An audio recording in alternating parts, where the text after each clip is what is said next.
Hello guys, welcome back to my YouTube channel study with Vaishali. तो आज हम देखेंगे क्लास 12 के सिविक्स की दूसरी बुक का चैप्टर 4 जिसका नाम है भारत के विदेश संबंध।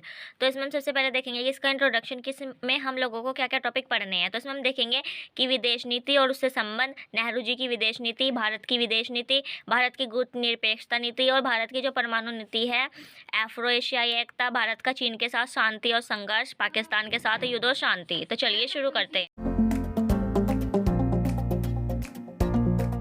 हम सबसे पहले देखेंगे विदेश नीति। तो किसी देश का अपने विदेशों अर्थात विभिन्न देशों से किस प्रकार के संबंध रखने हैं, यह सभी इसके अंतर्गत आते हैं। तो 1946 से 1964 तक नेहरू जी देश के प्रधानमंत्री रहे और विदेश मंत्री भी थे। किसी देश की विदेश नीति दूसरे देशों के साथ आर्थिक, सामाजिक, राजनीतिक, सैनिक संबंधों से संबंधित है। भारत अपनी विदेश नीति में सभी देशों को संप्रभुता का सम्मान तथा शांति कायम रख करके अपनी सुरक्षा प्राप्त करने का लक्ष्य रखा है। अब हम देखते हैं कि नेहरू की विदेशी नीति के 3 उद्देश्य। तो पहला उद्देश्य था कठिन संघर्ष से प्राप्त संप्रभुता को बचाए रखना, क्षेत्रीय अखंडता को बनाए रखना और आर्थिक विकास करना। अब हम देखते हैं कि जो भारत की विदेशी नीति है उसके मूल सिद्धांत या फिर उसके उद्देश्य या विशेषताएं। तो पहला है सामाजिक, आर्थिक, राजनीतिक विकास, गुटनिरपेक्षता की नीति का पालन करना, पंचशील समझौता, साम्राज्यवाद, उपनिवेशवाद का विरोध, विश्व शांति के लिए प्रयास करना, लोकतंत्र का सम्मान, मानवाधिकारों का सम्मान और विभिन्न देशों के बीच शांति मित्रता बढ़ाना। नेताजी सुभाष चंद्र बोस ने इंडियन नेशनल आर्मी का गठन किया। गुटनिरपेक्षता की नीति। तो दूसरे विश्व युद्ध के बाद सारी दुनिया 2 खेमों में बट गई थी। एक खेमा उत्तरी अमेरिका का था जो पूंजीवादी व्यवस्था को मानती थी, दूसरा खेमा सोवियत संघ का था जो साम्यवादी व्यवस्था को मानती थी। ऐसे में भारत ने अपने को दोनों गुटों से अलग रखा और भारत ने गुटनिरपेक्षता की नीति अपनाई। 1956 में ब्रिटेन ने स्वेज नहर के मामले पर मिस्र पर आक्रमण कर दिया। भारत ने इसका विरोध किया। सोवियत संघ ने हंगरी पर आक्रमण किया, भारत ने इसका भी विरोध नहीं किया। तो पाकिस्तान अमेरिका के ज्यादा करीब आ गया था। भारत सोवियत संघ का अच्छा दोस्त था, इसलिए अमेरिका को भारत के संबंधों में खटास पैदा हुई। अब हम देखते हैं कि भारत की जो परमाणु नीति है वो क्या है। तो भारत ने 1974 में मई में परमाणु परीक्षण किया। भारत शांतिपूर्ण उद्देश्यों से इस्तेमाल के लिए अणु ऊर्जा बनाना चाहता था। नेहरू परमाणु हथियार के खिलाफ थे। रूस, चीन, अमेरिका, ब्रिटेन, फ्रांस परमाणु संपन्न देश थे। इन्होंने दुनिया के अन्य देशों पर 1968 की परमाणु अप्रसार संधि थोपना चाहा। भारत इसे भेदभावपूर्ण मानता था। भारत ने दस्तखत करने से इनकार कर दिया। 1973 में अरब इजराइल युद्ध हुआ जिसमें पूरे विश्व में तेल कीमत बढ़ने से हाहाकार मच गया, महंगाई बढ़ गई। एशियाई एकता। तो नेहरू जी ने एशिया और अफ्रीका के नव स्वतंत्र देशों के साथ संपर्क बढ़ाया। मार्च 1947 में ही एशियाई संबंध सम्मेलन का आयोजन किया। भारत ने इंडोनेशिया की आज़ादी के लिए प्रयास किया। 1949 में भारत ने इंडोनेशिया की आज़ादी के समर्थन में एक अंतर्राष्ट्रीय सम्मेलन किया। भारत ने अनौपनिवेशीकरण की प्रक्रिया का समर्थन किया। दक्षिण अफ्रीका में जारी रंगभेद का विरोध किया। इंडोनेशिया के शहर बांडुंग में अफ्रो एशियाई सम्मेलन 1955 को आयोजित किया गया। इसमें मतलब कि जो इसे बांडुंग सम्मेलन भी कहा जाता है। इसी सम्मेलन में गुटनिरपेक्ष आंदोलन की नींव डाली। 1961 में बेलग्रेड में पहले गुटनिरपेक्ष आंदोलन का सम्मेलन हुआ। अब हम देखते हैं कि चीन के साथ शांति और संघर्ष। तो 1949 में चीनी क्रांति हुई। इसके बाद भारत ने चीन की कम्युनिस्ट पार्टी को मान्यता दी। पटेल जी को आशंका थी कि चीन आने वाले वर्षों में भारत पर आक्रमण कर देगा, पर नेहरू जी ने इनकी बात नहीं मानी। और पंचशील समझौता। तो भारत और चीन के बीच समझौता हुआ।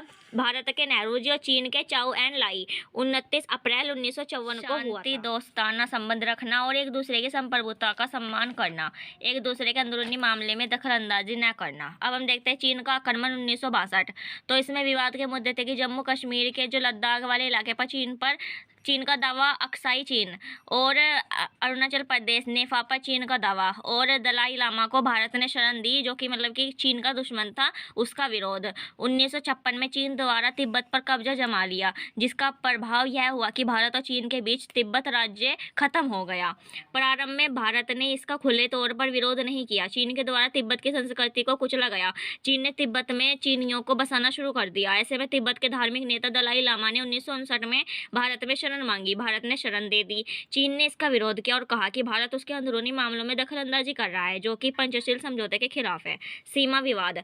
अंग्रेजी समय में निर्धारित की गई सीमा रेखा को चीन को मानने से इनकार कर दिया और 1957 से 59 के बीच चीन ने अक्साई चीन इलाके पर कब्जा कर लिया। इसी समय विश्व में क्यूबा संकट चल रहा था, तभी चीन ने भारत पर आक्रमण कर दिया। भारत हार गया। नेहरू जी की बहुत आलोचना हुई। पहली बार उनकी सरकार के खिलाफ अविश्वास प्रस्ताव लाया गया। रक्षा मंत्री वी.के. मेनन ने मंत्रिमंडल छोड़ दिया। भारत चीन युद्ध का असर राजनीतिक पार्टी में भी दिखा। भारतीय कम्युनिस्ट पार्टी 1969 में टूट गई, जिसका पहला नाम था भारतीय कम्युनिस्ट पार्टी (सीपीआई), जो सोवियत संघ का पक्ष था, जिसमें दूसरी है भारतीय कम्युनिस्ट पार्टी मार्क्सवादी, जिसको सीपीआई कहते हैं और इसको एम भी कहते हैं। तो चीन का पक्ष था इसमें। सीपीआई एम के कई नेताओं को गिरफ्तार किया गया चीन का पक्ष लेने के आरोप में। अब हम देखते हैं पाकिस्तान के साथ युद्ध और शांति। तो पाकिस्तान से भारत के 4 युद्ध हुए। पहला युद्ध हुआ 1947 से 48 तक, इसमें नेहरू जी थे और कश्मीरी विवाद था। दूसरा युद्ध हुआ 1965 में, इसमें लाल बहादुर शास्त्री जी थे। और तीसरा युद्ध हुआ 1971 में, इसमें इंदिरा गांधी जी थी, जो बांग्लादेश संकट था इस समय। और जो चौथा युद्ध था वो 1999 हुआ, ये कारगिल युद्ध था। अब हम देखते हैं देश के आज़ादी के बाद 1947 से 48 में पाक से युद्ध हुआ और इस युद्ध में कश्मीर का कुछ हिस्सा पाकिस्तान के पास चला गया है, जिसे पीओआर का मतलब कि पीओके कहा जाता है। दूसरा युद्ध 1965 में हुआ। तीसरा युद्ध 1971 में बांग्लादेश संकट। चौथा युद्ध 1999 में कारगिल युद्ध। पाकिस्तान के 2 समझौते हुए। पहला तो है ताशकंद समझौता, दूसरा है शिमला समझौता। तो ताशकंद समझौता 1966 में हुआ था, जो था लाल बहादुर शास्त्री और अयूब खान के बीच में। और तो दूसरा समझौता शिमला समझौता हुआ था 1972 में, जो इंदिरा गांधी और जुल्फिकार अली भुट्टो के बीच में हुआ था। अब 1962 से 1971 तक 9 साल में भारत ने 3 युद्ध लड़े। इससे भारत को नुकसान हुआ था। 1965 के दौरान बिहार में अकाल तथा देश की अर्थव्यवस्था को हानि हुई। मानसून की असफलता, संसाधन कम थे। 1962 के बाद यह संसाधन रक्षा क्षेत्र में लगाने पड़े। भारत को सैन्य ढांचे का आधुनिकीकरण करना पड़ा। 1962 में रक्षा उत्पाद विभाग, 1965 में रक्षा आपूर्ति विभाग की स्थापना हुई। इसी दौरान 1961 से 66 की पंचवर्षीय योजना के बाद आगे पंचवर्षीय योजना रोकनी पड़ी। फर्स्ट 1966 से 67, दूसरी 1967 से 68 और तीसरी 1968 से 69। तीन एक वर्षीय योजना। 1971 की जंग जीतने के बाद इंदिरा जी की लोकप्रियता बढ़ गई। 1962 में रक्षा उत्पाद विभाग तथा 1965 में रक्षा आपूर्ति विभाग बना। तो यहाँ पर ये हमारा चैप्टर कंप्लीट होता है। और अगर आपको वीडियो अच्छी लगे तो वीडियो को लाइक कीजिए, मेरे चैनल को सब्सक्राइब कीजिए। अगर एक बार आप अपनी बुक पढ़ लेंगे तो यह चैप्टर आपका मतलब कि अच्छे से समझ आ जाएगा। तो थैंक्स फॉर वॉचिंग।